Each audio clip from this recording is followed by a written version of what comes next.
everybody, I'm Hillary Atkin from the Atkin Report, and I'm really excited to welcome NariYella from the Voice to this edition of Hillary's Happy Hour. NariYella, how are you doing? I'm doing good today. Thank you for having me. How are you? I'm great, and I'm so happy you're here. I To wanted to be. talk about, first off, your beautiful rendition of One Night Only from Dreamgirls for your blind audition, which earned you one of the very few four-chair turns during season 23. But what were you thinking as you were performing and saw the coaches' reactions? Well, prior to the song starting, I felt like I had to really channel like all of my energy and like just really center myself so I can get ready for this major moment. For me, I've been through a lot.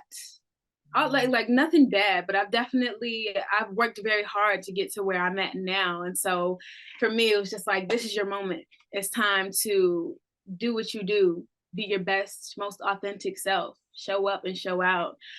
So I was just like, calling my angels, my ancestors, my spirit guides, just telling them like, I know you've been with me. I need you to be with me now more than you ever have, because now is the time. Like this is something that is major and life changing. So for me, the focus was really just showcasing the best possible qualities of myself. And in the midst of the performance, I was just like, wow, it was very surreal because out of anything that I've ever wanted in my life, I feel like this is something that I envisioned like to the T. And so to see it all transpiring, I was like, oh, okay, all right. And especially after Kelly and Chance turned their chairs and then eventually Niall and Blake, I was like, hold on. This exceeded my expectations. I mean, I knew it was a possibility, that would have been great. I was just, it would have been great to make a team, period. So the fact that everybody turned, I was like, woo! And I don't know if you noticed, but during the audition, I was like, yeah, thank you. I was very taken aback, but overall, it was amazing. That's definitely a time to remember that I'll always remember. Well, I also remember during your performance, you waved at the coaches, and Yeah. as that was fun. And as you mentioned, Chance and Kelly turned around for you first. And when you finished performing, they kind of started arguing about the song, with Kelly announcing that she herself had covered it. But all of them were very persuasive, and your family, humorously, was no help at all. No, So I'm like, all right. You guys are supposed to be my counsel. Like, say something. Like, it's on you. It's on you. I'm like, you're right. So how did you make your decision then? And was it different than you had envisioned going into it? Well, it was definitely a tough decision to make.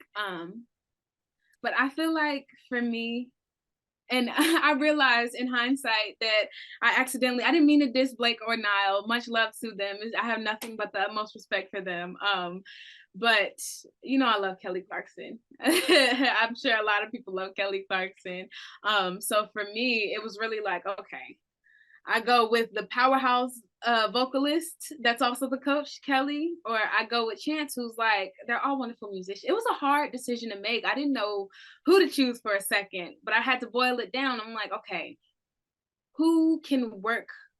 I'm sure they all can work with the big voice, but who will be the most compatible with me musically and creatively? Like who will give me room to like express myself while also giving me, very valuable professional critiques on how I can elevate not only as an artist, but as a vocalist and overall performer. So it ended up being between Kelly and Chance, and I ultimately had to go with Chance because not only is he a great musician, a rapper, overall musician, but he said it. He was like, I'm all about individualism. I'm here to support you and help you showcase what it is that you want to showcase on the show. So for me, it was like, it's a done deal. It's a done deal.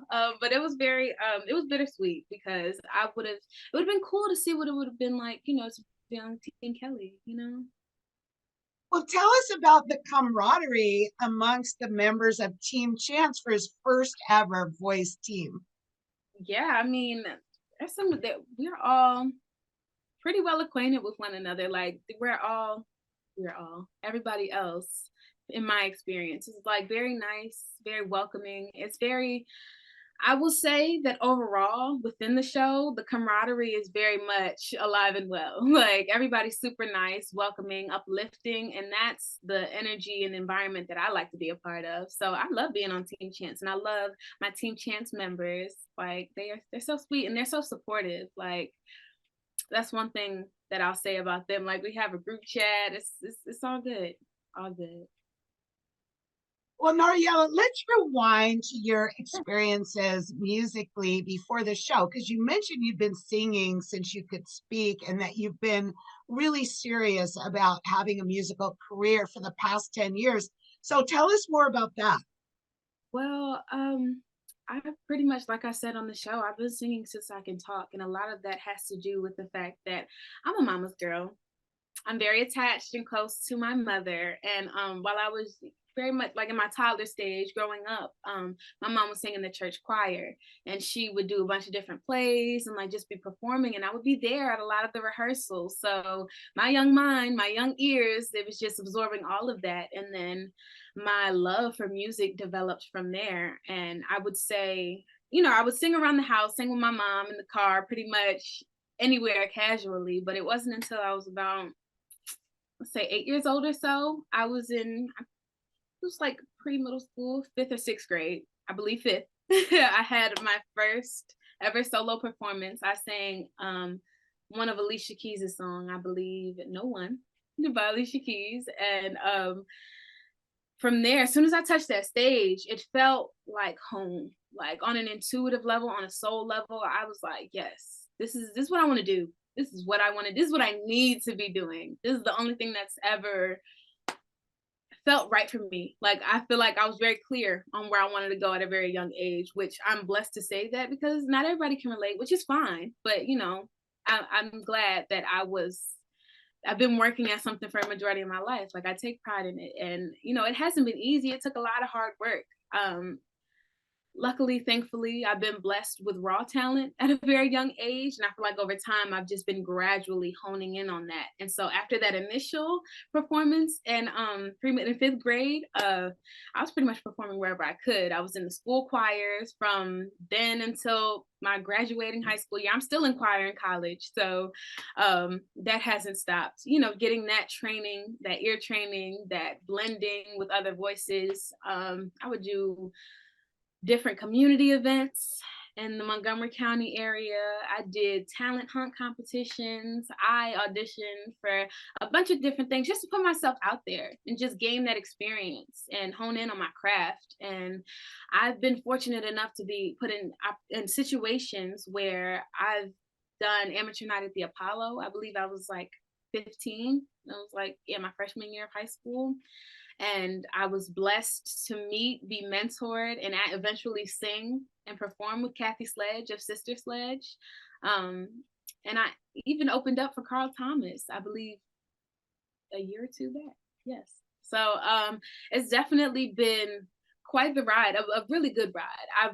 I genuinely can say that I've been blessed in my journey, and all those experiences have just made me want to continue to keep doing what I love, because I feel like that's what anybody should be doing in whatever profession they go into. Like you have to have that passion in what you're doing, because then everything just flows. Everything kind of just, it all comes together, good and bad, because life is life. It's not always going to be rainbows and butterflies, but at the end of the day, if you love what you're doing, it's going to be worth it.